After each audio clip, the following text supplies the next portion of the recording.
Hi, I'm Will Howard, and we're in the breadbasket of the Mid-Atlantic in Lancaster County, Pennsylvania, the heart of Amish Country.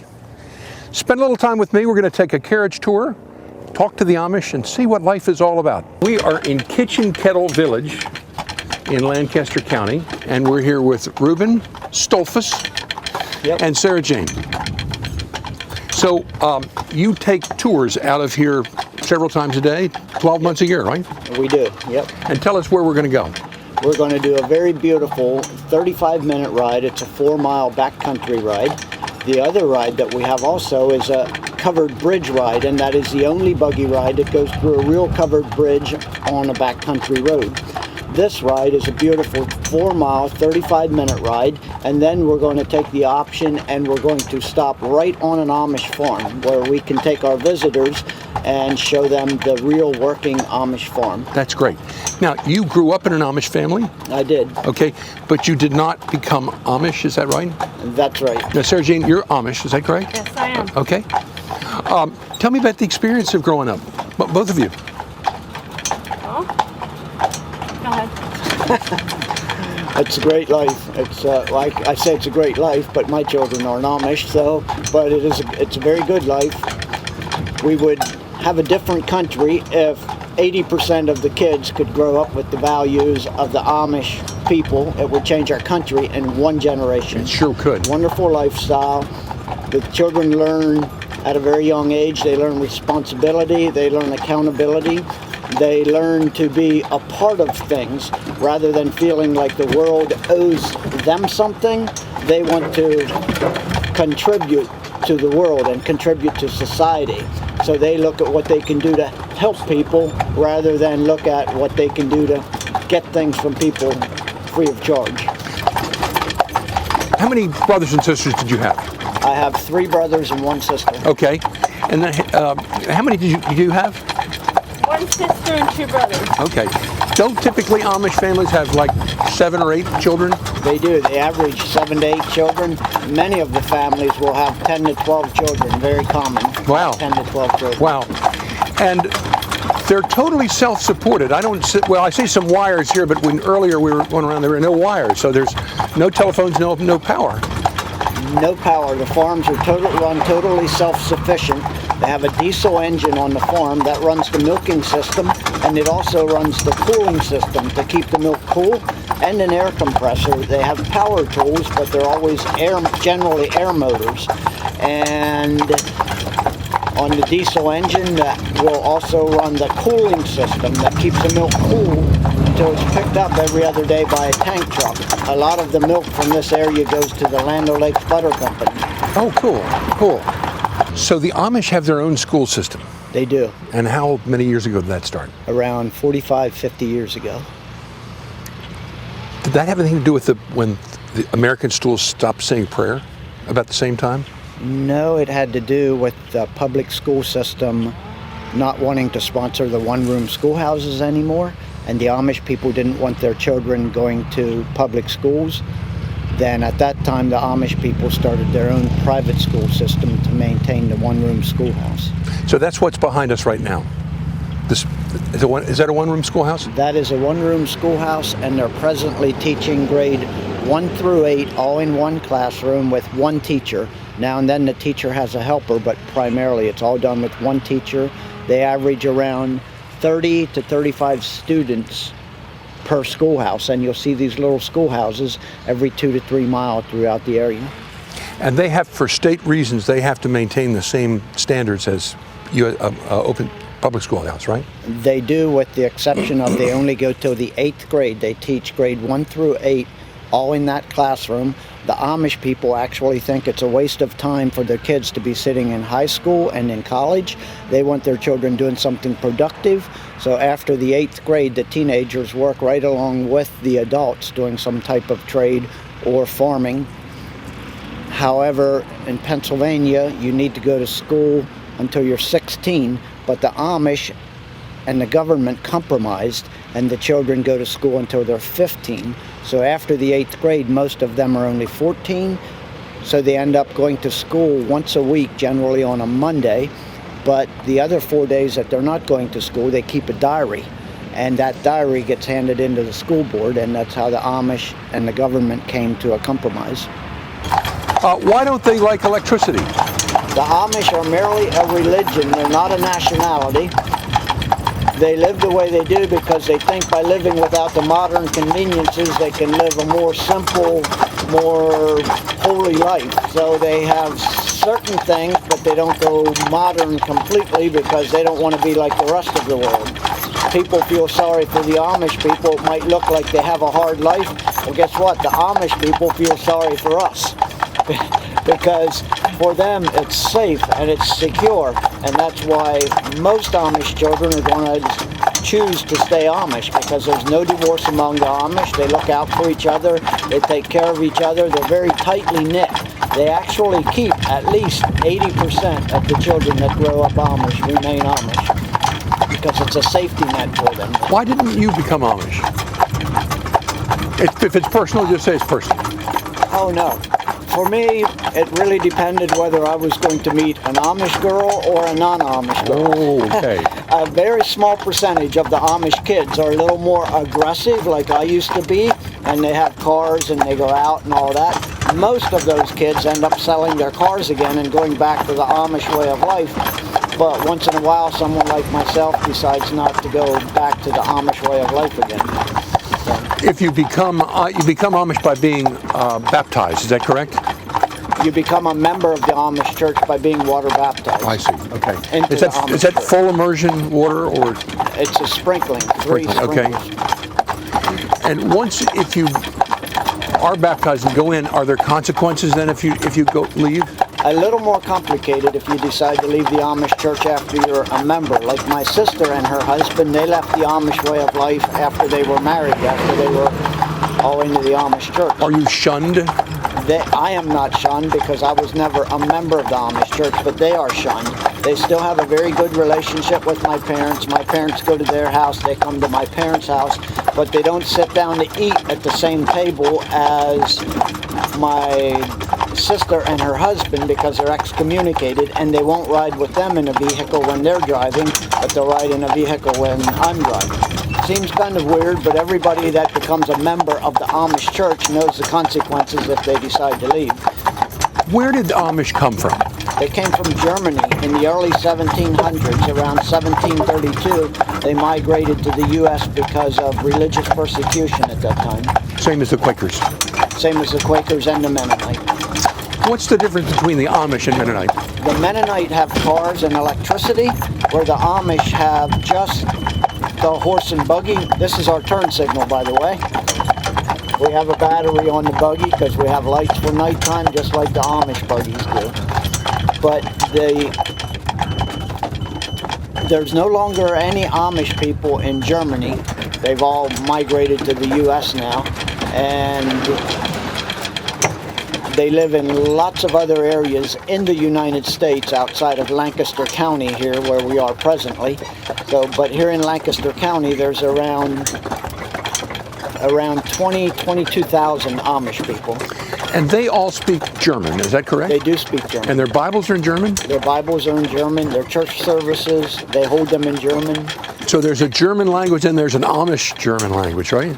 The Amish German language is a mixture of German and English. They call it Low German. Can you say something nice to me in Amish? Es ist ein schöner Tag heute. What's that mean? It's a nice day today. Yes, it is a nice day today. And we're going to go to this beautiful farm. Now this farm is all run totally self-sufficient. No electricity on this farm. So the milking equipment and the cooling equipment, all that is run by the diesel engine. And this is a real working farm where we bring visitors to that come to visit Lancaster County and want to know about the Amish people. They get to ride with Sarah Jane or one of the other Amish people that work for us or myself. Sarah Jane, you're a terrific driver. Thank you. So is this a typical Amish farm? Yep, this is it. This is where they milk the cows in the morning about 5 a.m. They're out here, well actually they're out here at 4:30 a.m. feeding the cows already. They milk the cows in the morning, then they milk them again in the evening around 5:30. And on the buggy ride we bring the people here that want to see the milking, and they can actually watch them milk the cows while the Amish people are doing all their chores around the barn here, like feeding the cows up in the troughs. They wash them down a little bit and they clean everything. You see lime on the floors. Everything has to be sanitized and just right. And how much milk would be produced out of a farm like about this size? Boy, I'm sorry, I can't really even answer that question. When I grew up on an Amish farm, we had chickens, beef cattle, and hogs. And as far as for milking, I really don't know, but I watch these guys milk, and I know they get at least 3-4 gallons out of a cow every morning and every evening. Wow, that's a lot of milk. That's a lot of milk. They also produce cheese here and other dairy products? They do produce cheese at certain locations here. It's very seldom that they actually produce the cheese right here on the farm. This milk goes to the Land O'Lakes Butter Company and is processed into butter. Tell us about the houses. There seem to be additions and additions and additions. This is a typical Amish house, right? Yep, you see the addition onto the farmhouse. The Amish people don't put their elderly folks in retirement centers and convalescent homes. They take care of their elderly folks. So when the parents are done farming, one of the children takes over the farm, generally one of the boys, and the parents move to the smaller section of the farmhouse that you see right behind us. That's how they look out for each other and take care of each other, and they avoid putting their elderly folks into retirement homes. Now, so many as 3 generations live in one house? 3 is the maximum. Most of them just 2. It's seldom for 3 generations to be in one house, and it's set up like a townhouse with 2 or 3 separate living quarters. But now and then, great-grandma or great-grandpa might still be living, and then they have like the 3rd section for them. But the 2 generations is very common. And they also have a bed and breakfast here too, right? This farm is very unique. Very, very few Amish farms have a bed and breakfast on them. However, these people have a real nice cottage here. It's a very beautiful 2-bedroom house, very nice kitchen, a very nice bathroom. They have solar electricity in there for you, so you actually have a little bit of electricity. And they bring you breakfast in the morning, and they let you milk the cows. Now, I've seen a lot of these on the road since we've been up here, and I wondered how comfortable they were. They look pretty creature comfortable. They are. They're very snazzy. At the age of 16, the father buys the son a horse and a buggy. That's why you see 3 of these buggies in here. There's 3 boys on this farm here that are still living at home, but they're above the age of 16. So this is the transportation. Pretty neat, actually. Yeah, it really is comfortable. You got your window, and you got this thing drops down. Oops, here you go. Get some rain or some snow, you drop this down, and look at this. Yeah. Okay, now we got a battery operated, or no, it's a manual. Manual, hand up. Cool. And then this. Turning signal. Turning signals. We got a little glove box. Batteries, turn signals. And pretty neat. Even cool. Even how you like that. Even got a neat little interior light up there for you. So I noticed from the barn that these Amish farmers have an excess quantity of material left over specifically from the cows, some that I specifically got a little close to. What did they do with that? It's actually not excess. It's a very valuable amenity for them, and that's why you smell that good, healthy smell. It does smell good. Opens your very sinuses. Farmy, yes. But it's manure from the animals, and it's a good fertilizer for the fields. So they spread that out on the fields, and then they plow it under. It makes a wonderful fertilizer. The more they have, the better. And as we're driving along, you see all the beautiful farmland. All the land that we see right at this point is plowed by horses and mules and no tractors in any of the fields. All the homes right here in this immediate neighborhood, none of them have any electricity in them. So they have gasoline lanterns for lighting for nighttime. They have propane gas for the heat, propane for the refrigerator, the stove for cooking, and also the hot water heater is all propane gas. Yeah, you don't see any wires going to the houses. And have you noticed you don't see any Amish churches? That's true. Why? No Amish church buildings. They have their church services in their homes, so they move from house to house to have their church services, just like the farmhouse that we've been to. The Amish have church every other Sunday, not every Sunday, but every other Sunday. And then it's about 2 hours and 45 minutes on wooden benches. So the church services, the weddings, and the funerals, all that is held right in the homes.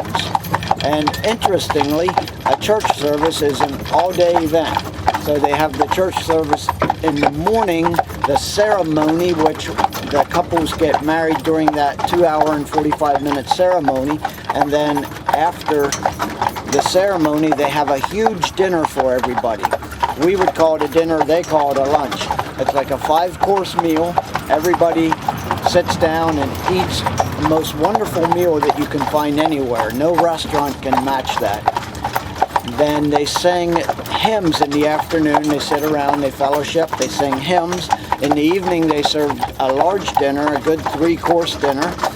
Then they sing more hymns until about 7:30 in the evening, and then the wedding's over. It's an all-day event. And it's on Tuesdays and Thursdays in November and December. But there's so many weddings in November and December that just in the last couple of years, they started having weddings in March also. So on Tuesdays and Thursdays, so that they have a day in between the weddings to clean up or to prepare for the next wedding if there's a couple weddings in the same family or the same neighborhood. How many in these church groups, and how many Amish are there in the county here?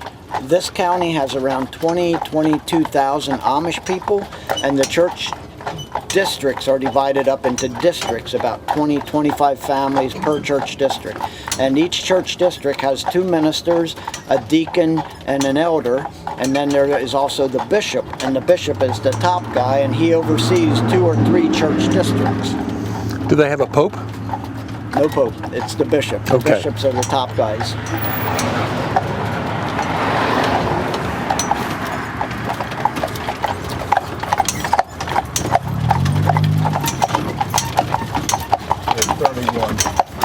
So, 31 minutes? Okay, we need more. So I covered the schoolhouse and that they only go to the 8th grade. Okay.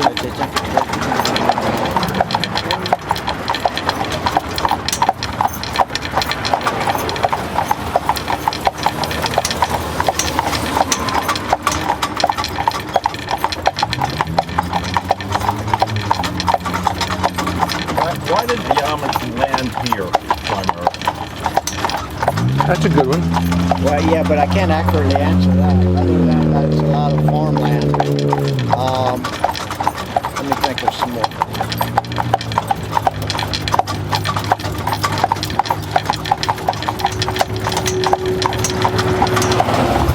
Okay. You ready? Okay. I'll start you up by asking, we ready? We rolling tape? So what's the major industry in Lancaster County? Probably tourism would be first, right? Tourism, probably, and then farming. You see lots of farms, especially as you're driving along. You see these big concrete towers. They're storage containers, by the way, in this Amish schoolhouse back there. But these concrete towers are storage containers for the corn.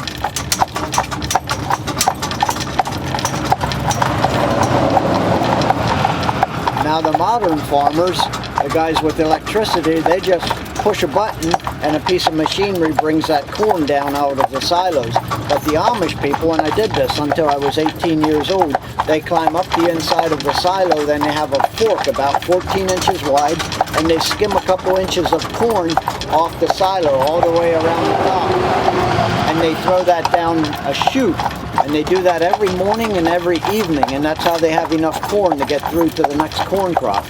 I grew up working on an Amish farm. I worked on an Amish farm until I was 18 years old, and it used to take me about 20-25 days to do all of the plowing with the horses and the mules.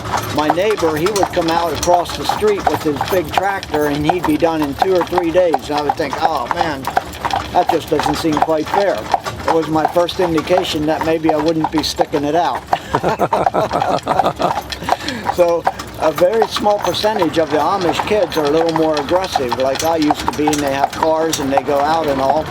Those are actually the ones you see some of these networks make reality shows out of. Very untrue, very fake, very bad. I never watched any of those reality shows. They're very untrue. They just make a big show out of things. But a few of the kids are a little more aggressive, like I used to be, and they have cars and they go out and all. But I had to wait until I was 18 years old to buy my first car and to get my driver's license because my dad wouldn't sign for me to get a car. When I bought my first car, the roof nearly came off the house. I had to park my car down the street at the neighbor's. I wasn't allowed to bring it home because my parents wanted me to get rid of that thing and drive a horse and buggy. There's still Amish kids that do that, but it's a very small percentage of the Amish kids that have cars like that. Most of them actually stay with the horse and buggy, and even a lot of the Amish boys that end up with cars, guess what? They end up selling their cars and going back to the Amish way of life again. Why? Because it's secure, it's comfortable. With the Amish people, they keep at least 80% or more of their kids.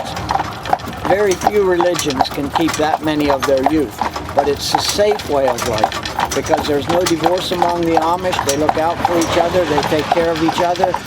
So it's a safety net for a lot of the kids to remain Amish. Is this the largest populated Amish area in the country? Lancaster County, Pennsylvania, which is where we are here, is the second largest area. The largest area is Holmes County, Ohio. There's Amish in around 22 states in America. They live in lots of other areas. I have an Amish brother who married an Amish girl in Indiana, and he lives in Indiana. He's actually an Amish preacher. And this summer his daughter got married, so I got to go to an Amish wedding. Very neat experience. How many Mennonites are here? There are about the same amount of Mennonites as there are Amish people. The Mennonites have cars and electricity, a lot of the same values as the Amish people, but a few more amenities. Now, if anybody would like to come to Lancaster County and take a carriage ride with you and all of your people, where do they go and what's your website? We are located in the Kitchen Kettle Village. The name of the company is AAA Buggy Rides, and that's for Amish all around. And www.AAA Buggy Rides is the website, or you can just type in Buggy Rides search and we'll pop up. And we're located right in the Kitchen Kettle Village in the heart of the Amish country. Reuben, thanks so much. It's been a great tour. It's been a pleasure. And thank you, Sarah Jane. You're welcome. You may remember the movie Witness that was filmed in this town, starring Kelly McGillis and Harrison Ford. It's true that the Amish do not have phones, but they do have access to this phone booth. Phone works. It was the one used in the filming of that movie. This is Will Howard signing off.